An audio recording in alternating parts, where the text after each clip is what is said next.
General Allen, that you can't even tell us in open session, yes or no, whether the National Security Agency intercepts the telephone conversations of American citizens in America?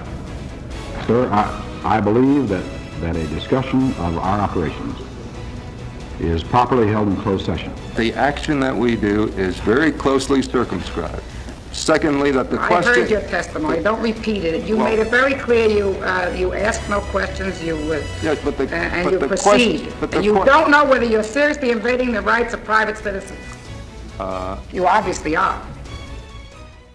This is not a new debate. Congresswoman Bella Abzug back in 1975, along with the chair of the Intelligence Committee, Otis Pike, when the NSA was first discovered collecting information on Americans. The debate back this week. We're joined to talk about on the roundtable by George Will, Paul Krugman of the New York Times, and Princeton University, Matthew Dowd from ABC, Greta Van Susteren, Fox News, and Congressman Keith Ellison. So George, we got both sides of the debate pretty well in that first half hour. Where do you come down on this? We are threatened by needles in a haystack. Very few needles in a very large haystack, really a 7 billion world population. We're threatened not by a nation, but by a network. It is the nature of a terrorist network to be invisible until made visible. Hence, when there's an attack, we talk about who didn't connect the dots. In the data that they are gathering, the dots are. With sophisticated algorithms, they try and reveal the dots and reveal the network. Before they can act on this, there are two levels of judicial supervision. They need the Foreign Intelligence Surveillance Court to authorize looking at the pattern of usage of phones and internet, and then another judicial review to look at the messages, the content of what they're doing. Now, this is the case 4. The problem is we're using technologies of information gathering that didn't exist 20 years ago, that are terribly important but terribly invasive, and they require reposing extraordinary trust in the executive branch of government, which some of us think it has recently forfeited. And there was a really good article written 5 years ago by Jack Balkin at the Yale Law School. He said that technology means that we're going to be living in a surveillance state. That's just going to happen. But there are different kinds of surveillance states. You can have a democratic surveillance state which collects as little data as possible and tells you as much as possible about what it's doing.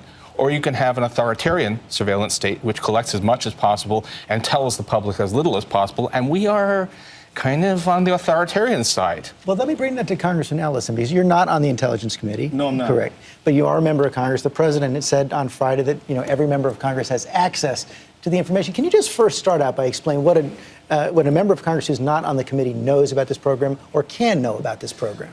I'd say almost nothing. The reality is you can't bring your staff in there.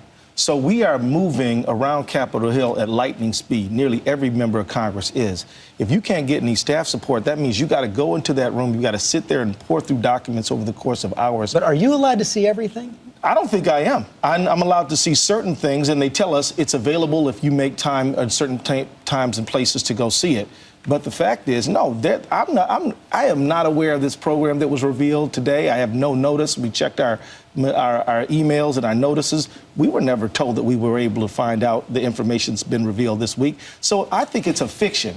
It's a fiction that everybody in Congress knows. No, nobody, very few people in Congress. So you voted on it, but without full knowledge. I voted against the Patriot Act. You voted against it. And I voted against it because we don't know what we don't know. I don't know what they're up to. I take issue with George on one thing. Why does this have to be secret? Why can't we know about this? Maybe, if we all know about it, we all agree that it's a good idea. We live in a very different society, but we're supposed to have a transparent government. Well, we don't have. How much should we know, I guess? We should know it exists. So that we know there are cameras in Boston, and people apparently like cameras in Boston. Why can't we know their phones? Like, if everybody knew that the phone numbers are being kept or maintained by the NSA, maybe the terrorists would start using Pony Express and smoke signals. We'd slow them down a little bit. They'd use some other means of communication. But now we're giving them we're giving them password and letting them think that maybe they can do it fast and slippery through the internet. The second thing is the FISA court that gives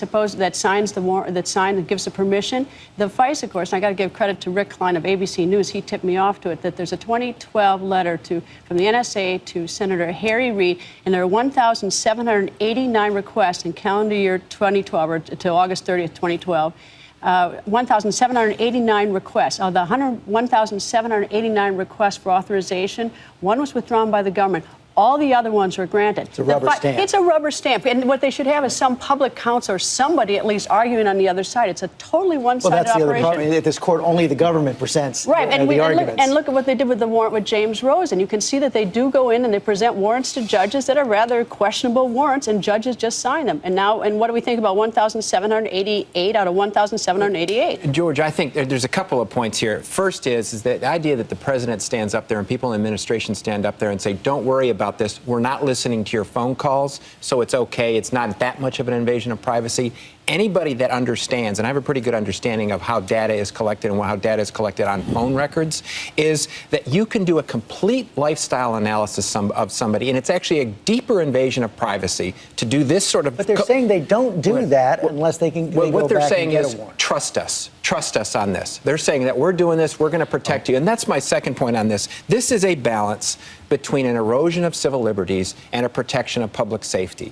And what the Congress and the president is telling us is there's a serious erosion of civil liberties. They don't say there's not an erosion of civil liberties. They say it's worth it to erode civil liberties in this way because it's going to protect you in a certain way. We're not going to tell you how many of you are protected. We're not going to tell you how many times it happens. But trust that we're going to be able to do this. We're learning a little bit about that, though, and let me bring this to George Will. I think, almost 1,500 reports from this NSA program made it into the president's daily brief, about 1 out of every 7 intelligence reports. That would seem to indicate some use from this information. And we heard the chair say that at least in 2 cases, they believe at least, that the program helped stop an attack. And to the extent that we can do so without revealing methods and sources, we ought to make this public. I actually agree entirely with Greta.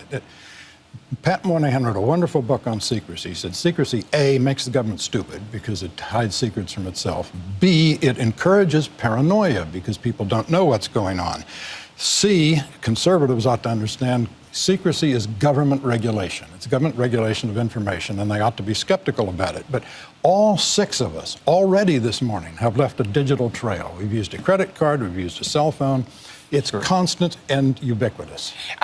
One thing worth saying also, the notion that revealing this is telling the terrorists something. It's saying only if the terrorists haven't watched a single TV thriller in the last 20 years, right? Everybody knows. Everybody has to have suspected that something like this was going on. But as Greta says, they can't go to the Pony Express. There are limits to what they can do. They are a network. They have to communicate, and they're in a bind. So what are the next steps here? Well, I think we need to review the law. I think it casts too wide a net.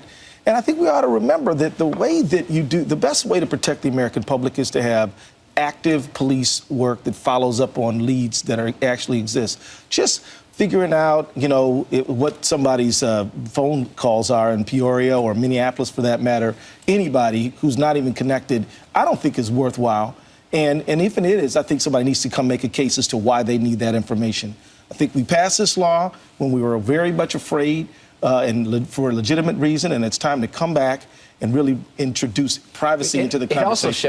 It also shows that, interestingly, how much different candidate Obama and Senator Obama was and what he said and what he's done as president of the United States. It's basically like, I can say all this, but now that I'm president, I forget everything I said, forget everything I criticized George W. Bush for, forget everything I said about Dick Cheney, forget everything I said about the government, forget everything I said about we're going to make government transparent. Oh, by the way, everything George W. Bush did, I'm going to put on steroids because it's going to protect the public. Couldn't that be an honest consequence of reading those intelligence reports? Yes, but also... Then say it. Keep in mind, then be careful of what you say as a candidate and be careful of what you say as a U.S. I think senator. it's the nature of the job.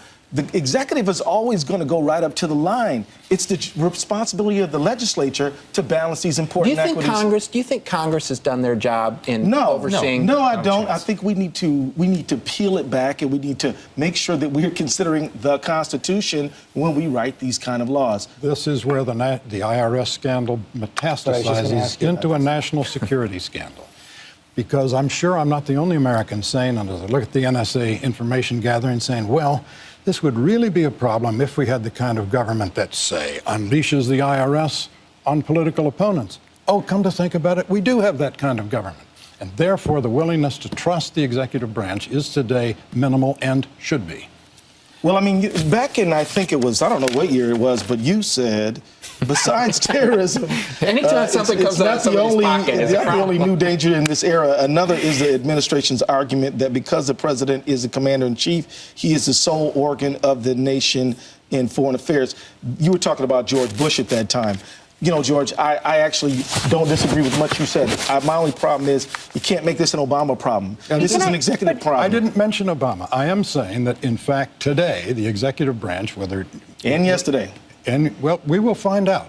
We should have lots of hearings about this. But the executive branch ought to be feared. This country was founded on a revolution primarily against what was called executive prerogative of the executive at the time, George III. No argument on that. But to take that, the whole issue is the credibility of the government. And you talk about, who can trust the government. We just saw Senator Dianne Feinstein do the most incredible two-step defending General Clapper in his testimony before. Because she couldn't defend what he said in that. No, but she should have. You know what she should have said? She should have said, "Look, I can't defend it. Ask him. He said it." Instead, she says, "Well, sometimes the questions are misunderstood." And when she started backpedaling like that, just stand up, and have the courage to say, or when President Obama changes his mind on things about, well, I was a candidate and I thought this, I'm now sitting in the Oval Office, I now understand, I've changed my view. Have a little credibility and say the obvious. When you do that two-step, we also roll our eyes. The problem, Greta, as you and I talked about is that everything in Washington is viewed through a partisan lens. So if George W. Bush did something and Democrats didn't like it, it was bad. And if Barack Obama does something and Republicans don't like it, it's bad. And even things Barack Obama has done... Maybe it's time to stop that. But don't you see like I agree. Maybe someone should have the courage and say, look, I'm not going to blame the last guy, and I really am not going to blame the last guy, and yes, and move forward. But isn't it being scrambled on this issue? I think one of the things you see here is that you have people defending the program from both Democrat and Republican point, and people criticizing it. You had Rogers and Senator Feinstein both up there saying it's okay. And it's united Bernie Sanders and Rand Paul who are together on this issue. But the bigger problem is we didn't even know about it. I mean, we couldn't even have had this debate. I mean, that's the bigger issue. That's been a big secret. Maybe we all would have agreed on the program or not agreed on, but it's just been a secret. But kind of an open secret, hasn't it? I mean, we did know about for the last 6 years. There was the first revelation that phone records were being looked at. I mean, it's... the breadth of this thing is disturbing to me, and I gotta admit I didn't quite know that was going on. But the scope, in a way, makes it safer. I'm sorry, if they gather 3 billion items of information, it's a lot less threatening than if they borrow 10, because then they have to rely on the algorithms that will sort out the relevant from the irrelevant. I'd like them to focus on the people who there's reason to believe that they're a danger to this country. This is how you find them. But the only way we're going to have this conversation if we open up the era government. I think we need to know what they were actually doing, which we still don't. The reporters who do open it up are now going to be prosecuted. Yeah. The ones who do open not up... necessarily the reporters. The source might get prosecuted. We don't know that the reporters are going to be prosecuted. Well, okay, but the experience with James Rose has let many in the industry feel a little raw about No question about that. Let's move on. Another thing that happened this week, we found out that Susan Rice, the UN ambassador, has been appointed National Security Advisor to replace Tom Donilon. Samantha Power will replace her as UN ambassador. Who is the president talking about it? A patriot who puts her country first. She is fearless. She is tough. Her brother's here, who I play with occasionally, and it runs in the family, throwing the occasional elbow, but hitting the big shot. I'm confident we've got an experienced, effective, and energetic UN ambassador in waiting in Samantha Power. She knows the UN's strengths. She knows its weaknesses. Well, George, consolation prize perhaps, but Susan Rice will now be National Security Advisor. Samantha Power, longtime advisor now to President Obama as well. The president is really drawing the ranks close in as the second term goes on. Yes, and he's in these two people, he has two advocates of humanitarian intervention, which, so far as I can tell, is they favor interventions, as in Libya, that are untainted by any connection with the national interest. They're a kind of altruistic intervention, which I am skeptical of. With regard to Ms. Power, it seems to me the only good ambassadors to the UN, the ones that really matter, are those who have a fundamental contempt for the institution. That is, Pat Moynihan and Jeane Kirkpatrick made a difference because they had an adversarial stance to the institution. Samantha Power serves on something in Washington called the Atrocity Prevention Board. Now think about that. What do? They convene around a table and they say, a quorum being present, let's prevent an atrocity. I mean, there's a kind of right-mindedness and feel-goodness about this that I don't think translates into policy. I think the president's going to be well served by both. In the whole controversy involving Susan Rice and the whole Libya thing, I think that she, was sort of an unfortunate victim in some of the way the rhetoric was thrown around, and I think she's going to do a fine job.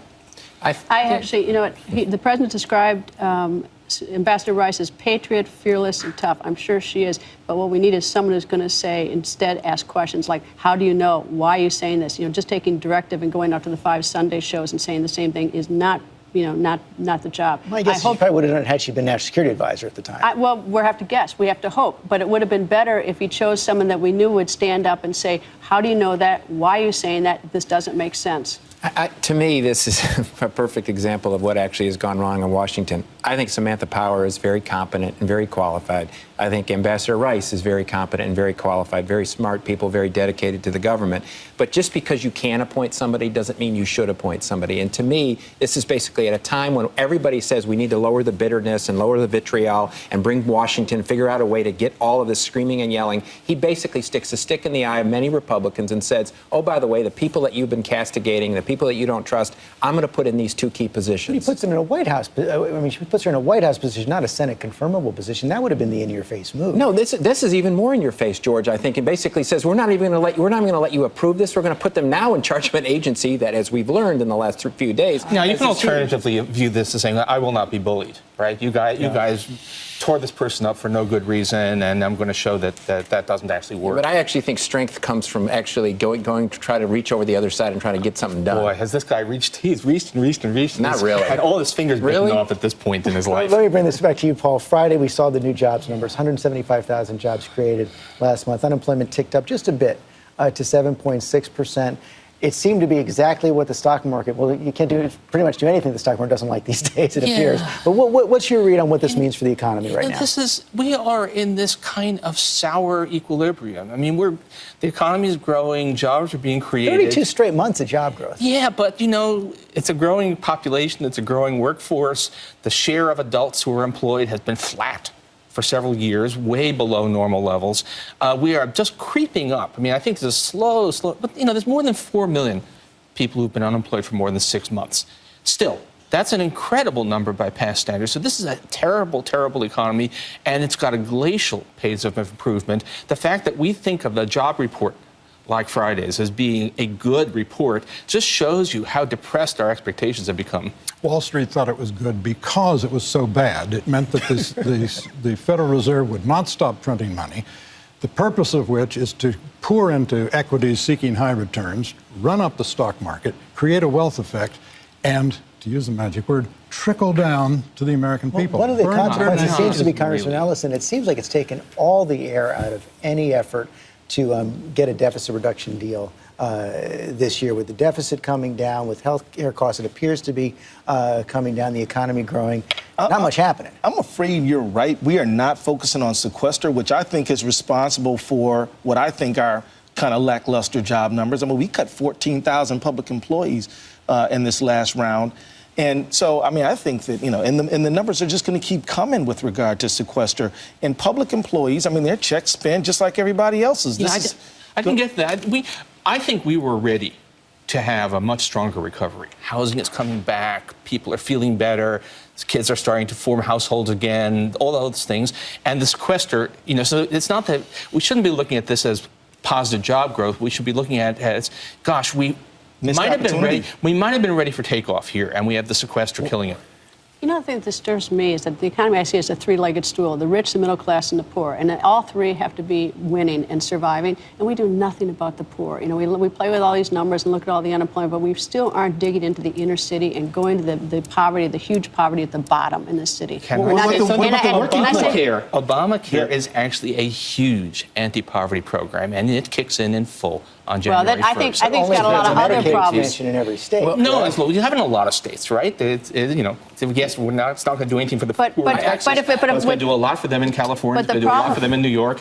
We still matter here. But the problem is, if we don't, I mean, whether for humanitarian purposes or just selfish purposes, as the poor class grows, it's a bigger problem for the middle class and the wealthy. And I'm pick up on something Greta said. 90% of this country, people in this country, have had no real movement in their financial situation, more than 90%, in 15 years, basically, 15 That's years. the poor. And part of the thing that we all haven't really faced is are we in this new normal? Are we in a new normal of an economy where 400,000 jobs a month or 500,000 jobs a month or increases in average wages are a thing of the past? And I think at some point we have to have this conversation about where are we as a country and our institutions, our government institutions, do they meet where we are as a 21st century country? Because 95%, every time we point out the stock market's doing great, 95% of the country is a benefit. You can go back even farther than 15 years. For most working-age American males, you go back to 1979. There hasn't been any real... George, if I may say, sir, there is a very positive trend. You have all these low-wage fast food workers, New York, Chicago, all over the country, who are literally going on strike, even at $8 an hour, to try to demand an increase in their pay. So, as Congress is not raising the minimum wages, we're stuck. Ordinary Americans who are the working poor are trying to find... Wait till the health care hits those fast food restaurants. Got to take a quick break. We'll be back with more Roundtable after this.